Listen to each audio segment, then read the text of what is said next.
Hi అండి, welcome back to my channel అండి, కీర్తి Sam blogs. అందరు ఎలా ఉన్నారండి? నేనైతే బాగున్నాను. సో ఇవాళైతే నేను కొన్ని అప్డేట్స్ అనేవి అయితే తెచ్చానండి.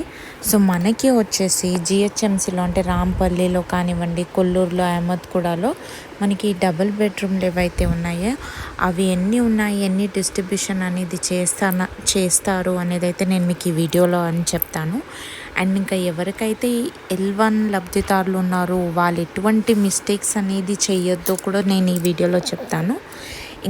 ఇంకా నెక్స్ట్ టాపిక్ చూస్తే కనుక మనకి పొంగులేటి శ్రీనివాస్ గారు వచ్చేసి కొన్ని మంజూరు పత్రాలు అయితే డిస్ట్రిబ్యూషన్ అనేది అయితే చేయడం అనేది అయితే జరిగింది.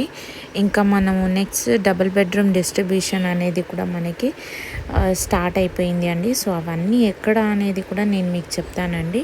సో మీరు దయచేసి వీడియోని స్కిప్ చేయకుండా కంప్లీట్ వీడియో చూడండి, సో దట్ మీకు వీడియో అనేది అర్థమవుతుంది. అలాగే మీరు నా ఛానల్ని ఫస్ట్ టైం చూసినట్టయితే ప్లీజ్ అండి నా ఛానల్ని సబ్స్క్రైబ్ చేసుకోండి. అలాగే మీకు ఈ వీడియో అనేది నచ్చితే కూడా ఒక లైక్ అనేది కూడా చేయండి. సో పదండి ఇంకా మనం వీడియోలోకి వెళ్ళిపోదాము. సో ఫస్ట్ టాపిక్ వచ్చేసి మనకి కొల్లూరులో వచ్చేసి 1500 డబుల్ బెడ్రూమ్లు అయితే రెడీగా ఉన్నాయి.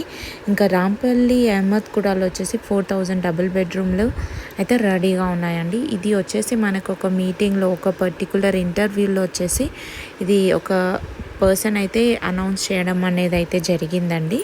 సో ఇంకా నెక్స్ట్ వచ్చేసి మనకి ఎవరైతే L1 లబ్ధిదారులు ఉన్నారో వాళ్ళు ఎటువంటి మిస్టేక్స్ అనేవి చేయొద్దో నేను మీకు చెప్తాను. సో మనం రీసెంట్గా ఒక న్యూస్ అనేది అయితే వైరల్ అవుతుందండి. సో ఒక మీటింగ్లో వచ్చేసి ఒక ఫీమేల్ అయితే ఏం చేశారంటే వాళ్ళకి ఫస్ట్ ఫేజ్ లిస్ట్లో వాళ్ళ పేరు వచ్చిందనేసి అయితే వాళ్ళైతే ఉన్న ఇల్లు అయితే కూల్చడం అనేది అయితే జరిగింది. సో కూల్చిన తర్వాత మళ్ళీ వాళ్ళు మొగ్గు పోసి అన్నీ చేసిన తర్వాత ఇప్పుడు మళ్ళీ వాళ్ళు ఇన్ఎలిజిబుల్ అనేసి అయితే వాళ్ళ నేమ్ అయితే తొలగించడం అనేది జరిగింది అనేసి అయితే వాళ్ళైతే చాలా బాధపడుతున్నారు. సో మనం ఏం చేయాలి, మనకు ఉన్నప్పుడు మనకు ఉన్న దాంట్లోనే ఉండాలి. సో ఉన్న ఇల్లుని వాళ్ళు కూల్చేసి ఇప్పుడు వాళ్ళకు ఉండడానికి ఇల్లు అనేది కూడా లేదనేసి అయితే ఎమ్మెల్యే గారిది కాలైతే పట్టుకోవడం అనేది అయితే జరిగిందండి. సో మీరు అటువంటి మిస్టేక్స్ అనేది అయితే ఎట్టి పరిస్థితులు అయితే చేయకండి. మళ్ళీ మనకి ఇలాంటి ప్రాబ్లమ్స్ అనేవి ఫేస్ చేయాల్సి వస్తుంది. ఎందుకంటే ఆల్రెడీ ఉన్నది కూల్చేసి కట్టుకోవడం అనేది అయితే రాంగ్ అండి. సో ఇక్కడ మిస్కమ్యూనికేషన్ అనేది అవుతుంది. ఎవరు ప్రాపర్గా అంటే గైడ్ అనేది చెయ్యట్లేరు. సో దట్ ఇలాంటి మిస్టేక్స్ అనేవి కూడా జరుగుతున్నాయి.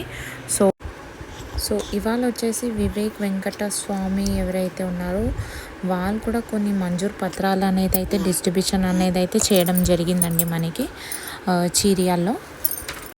ఇంకా డబుల్ బెడ్రూమ్ డిస్ట్రిబ్యూషన్ ఇన్ఫర్మేషన్ చూస్తే కనుక మనకి వచ్చేసి వన్నిలో నిజామాబాద్లో అనే డిస్ట్రిక్ట్లో వచ్చేసి శ్రీనివాస్ రెడ్డి గారు ఎవరైతే ఉన్నారో వర్ణి మండలికి 425, చెండూరులో 94, ఇంకా మనకి రుడ్రూరు అన్న మండలానికి వచ్చేసి మనకి 188 ఇంకా ఈ మంజూరు పత్రాలు అనేది అయితే ఇవ్వడం అనేది అయితే జరిగిందండి.